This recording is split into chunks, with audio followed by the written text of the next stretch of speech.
بسم اللہ الرحمن الرحیم نحمدہ و نصلی علی رسول الکریم۔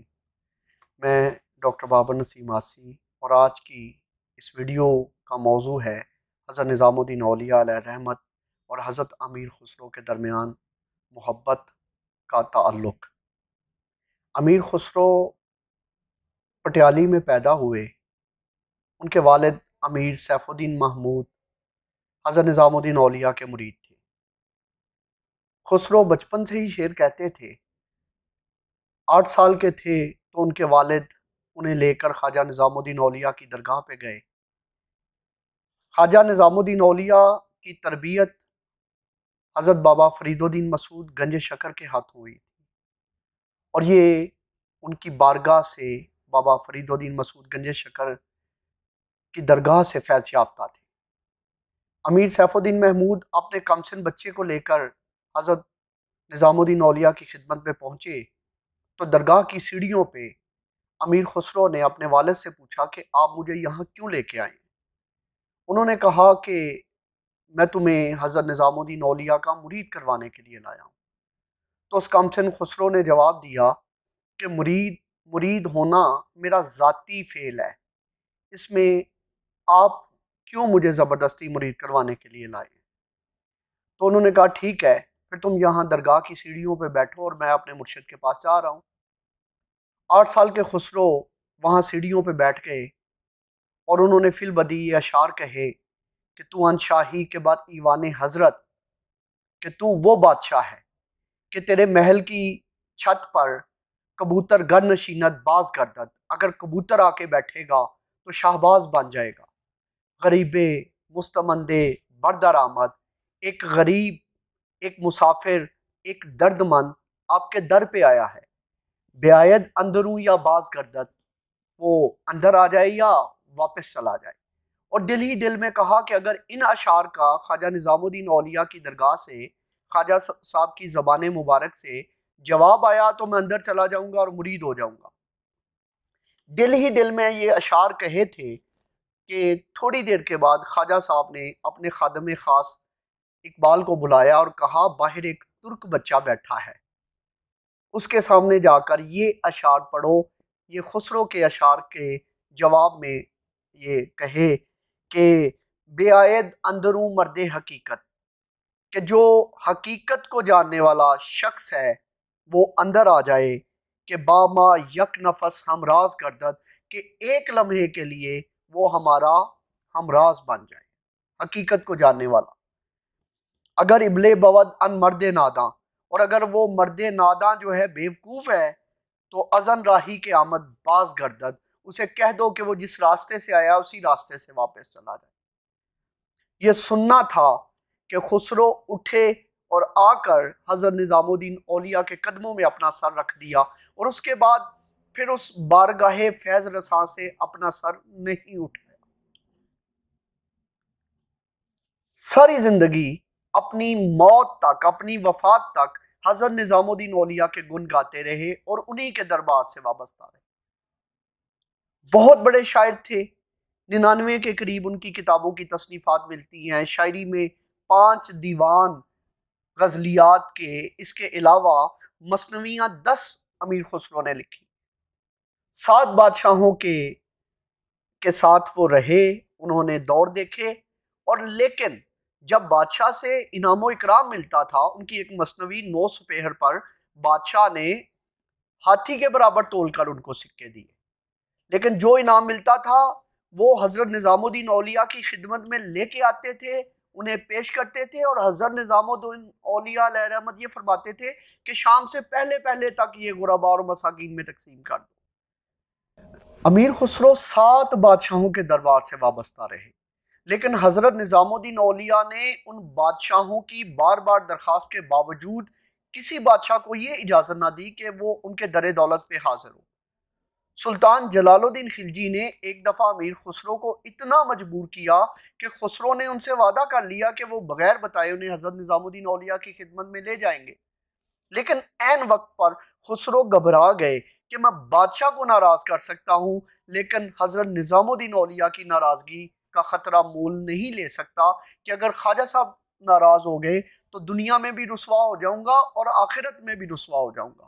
این وقت پہ خواجہ صاحب کو پیغام بھجوا دیا، اور خواجہ صاحب نے بادشاہ کو پیغام بھیجا کہ ہماری درگاہ کے 2 دروازے ہیں، تم ایک دروازے سے داخل ہوگے، ہم دوسرے سے باہر نکل جائیں گے۔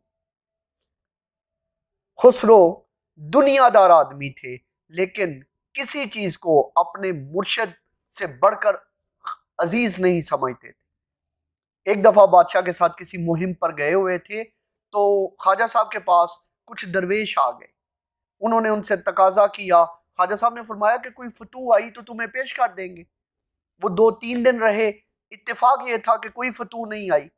جب وہ رخصت ہونے لگے تو حضرت نظام الدین اولیاء نے اپنے کفش، اپنے جوتے ان کو دے دیے۔ انہوں نے وہ لیے اور وہ تھوڑا مذاق کرتے ہوئے، ٹھٹھا اڑاتے ہوئے چلتے گئے کہ بڑا سنا تھا ان کا شہرہ کہ جب ان کے پاس کوئی آتا ہے تو اسے یہ انعام دیتے ہیں، دیکھو ہمیں کیا ملا ہے۔ ایک جگہ قیام کیا رات کو، تو بادشاہ کا لشکر واپس آ رہا تھا اور اس لشکر میں امیر خسرو موجود تھے۔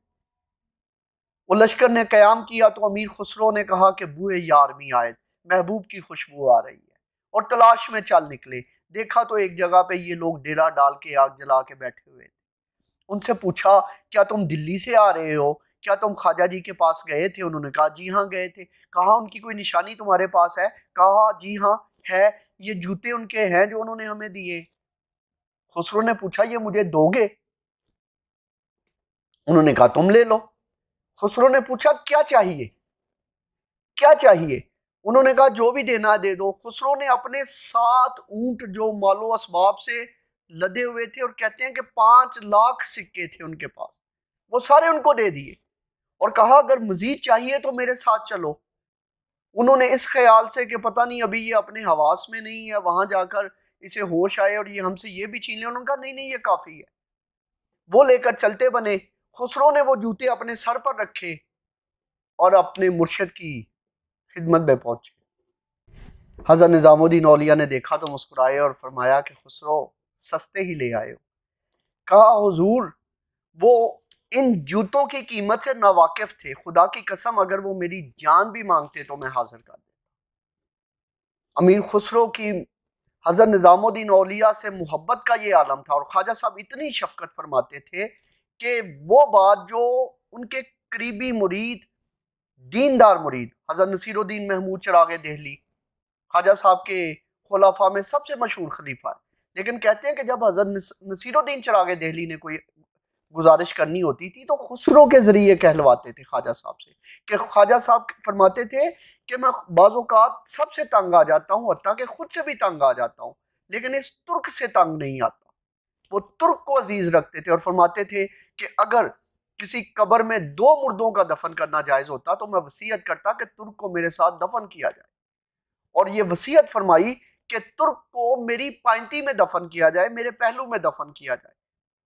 اور امیر خسرو کی جو شاعری ہے اس میں ہم دیکھیں تو رنگ جو مجازی رنگ ہے شاعری میں، وہ حضرت نظام الدین اولیاء کی شان میں انہوں نے کہا ہوا ہے۔ اے چہرہ زیبائے تو رشکے بتانے آزری، ہر چند وصفت می کنم در حسن زن زیبا تری، ہرگز نہیں آید در نظر نقشی ز رویت خوب تر، شمسی ندانم یا کمر ہوری ندانم یا پری، آفاق ہا گردی دیہم مہرے بتاں ورزی دیہم بسیار خوباں دی دیہم، اما تو چیزیں دیگری من تو شدم تو من شدی، من تن شدم تو جان شدی، تا کس نہ گوید بعد از این من دیگرم تو دیگری، خسرو غریب است و گدا افتاده در شہر شما، باشد کہ از بہر خدا سوئے غریبا بنگری۔ یا اگر ہم ان کی وہ مشہور زمانہ غزل دیکھیں کہ خبرم رسید امشب کہ نگار خواہی آمد، سر من فدائے راہی کہ سوار خواہی آمد، ہمیں آہوان صحرا سر خود نہاد برکف، با امید آنکھ روزی بے شکار خواہی آمد، کششی کے عشق دارد نہ گزاردد بد انسان، بے جناز گرنی آئی بمزار خواہی آمد، بے لبم رسید جانم تو بیا کے زندے مانم، پس ازن کے من نہ مانم بے چکار خواہی آمد، بیا کامدن ربودی دل و دین و جان خسرو، چے شود اگر بد انسان تو سے بار خواہی آمد۔ اور جب خواجہ صاحب کا وصال ہوا تو حضرت امیر خسرو بادشاہ کے ساتھ گئے ہوئے تھے، واپس آئے تو خواجہ صاحب کا وصال ہو چکا، خبر ملی